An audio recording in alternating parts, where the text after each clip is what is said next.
Welcome back, dear students. I hope you all are fine and doing well. Today, our lecture is about the characteristic of an efficient or a good evaluation tool.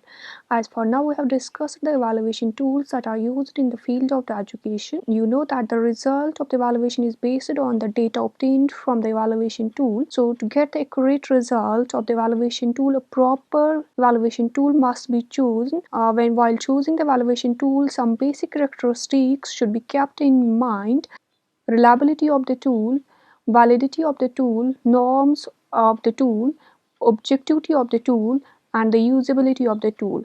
We will discuss all of these characteristics one by one. Let's start from the reliability. Reliability is a very important characteristic of a good evaluation tool, and reliability refers to the consistency of the measurement, which is how stable test score or other assessment results are from one measurement to another measurement. Reliability is stated as a degree to which an assessment yields constant information about the talents, about the capabilities, about the achievements that are being measured. An evaluation tool is said to be reliable if it gives same outcomes when it is administered each time. For example, I test a class for the concept of the measurement, how much they have understood the concept of the measurement, and then another test take them after a week's time. The score that I expect from you people should be same on the both the tests that I tested the second time, which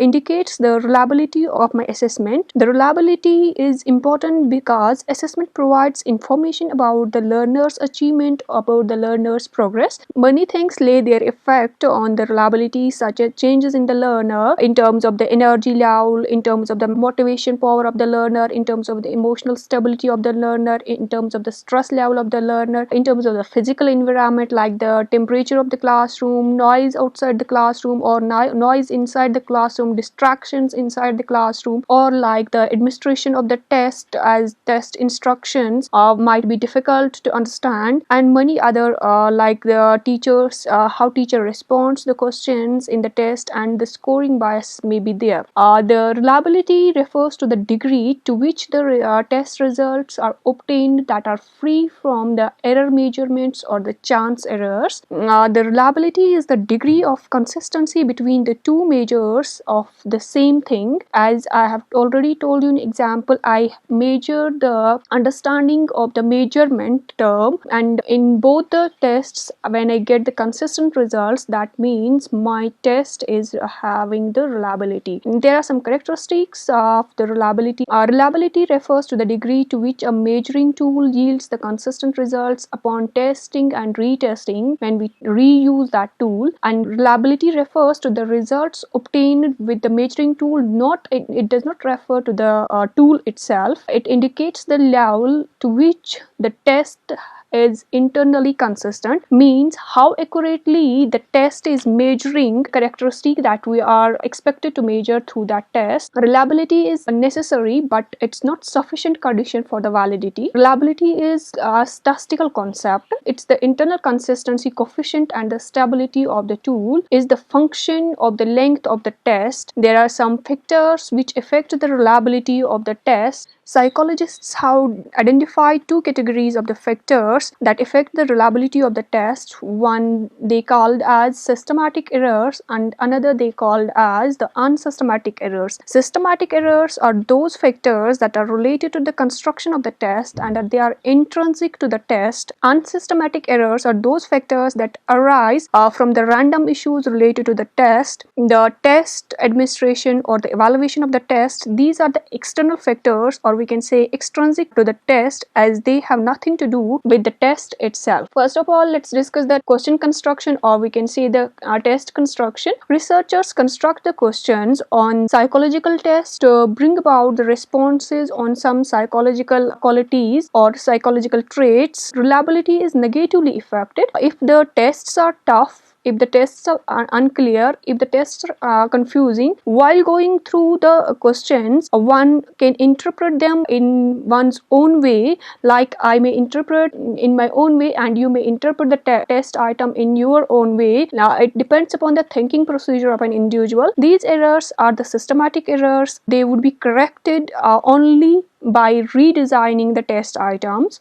If this error is present in the test, then we have to redesign the test to minimize the question construction error. Administration error, it is the another type of the systematic error. The test instructions might contain some errors. The errors may be either in the instructions provided by the test taker or one who has set the test, or by the psychologist who has or constructed the test.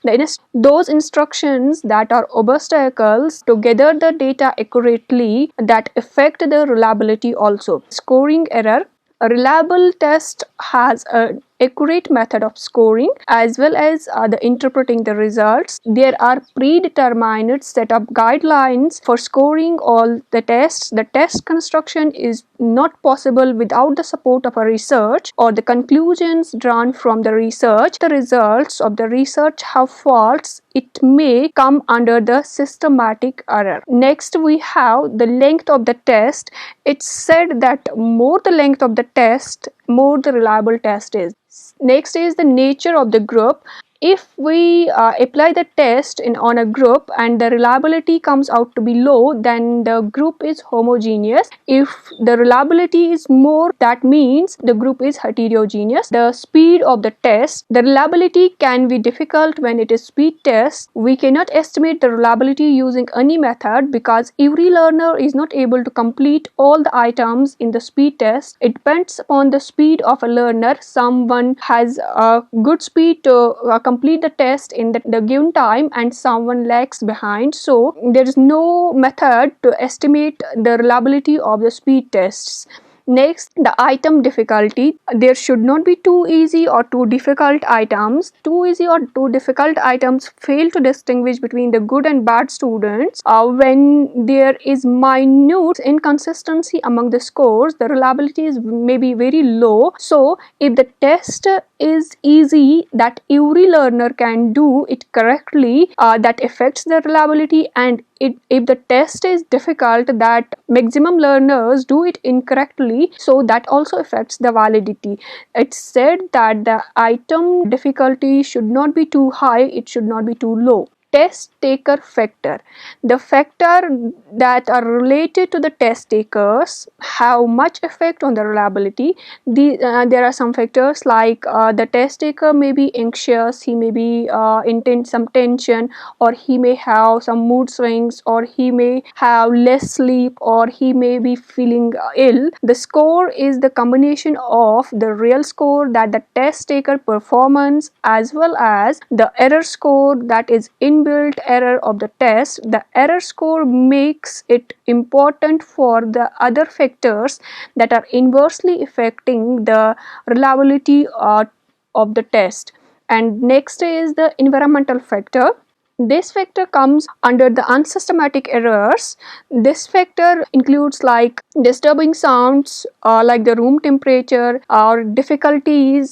There may be some personal factors also. The mistakes made by the psychologist showing a test, some another form of the test of the environmental factors that affects the reliability. As the psychologists are skilled persons in the psychological test, human errors are always possible. The scoring and the interpretation is influenced by the attitude of the administrators concerning the test taker. These are the factors, major factors that affect the reliability of a test. Apart from these factors, there are some another factors that affect the reliability of the test, like the objectivity of the test, or that may be test retest interval between the test retest should not be too long, or it should not be too short. There may be variation with the testing situation. Faults in the situation of the testing may cause the score vary from one situation to another situation. These are some factors that affect the reliability, and we have discussed the characteristics and the reliability also. Now in the upcoming lecture we will discuss about the methods or the types of the reliability. Till then, stay tuned. God bless you.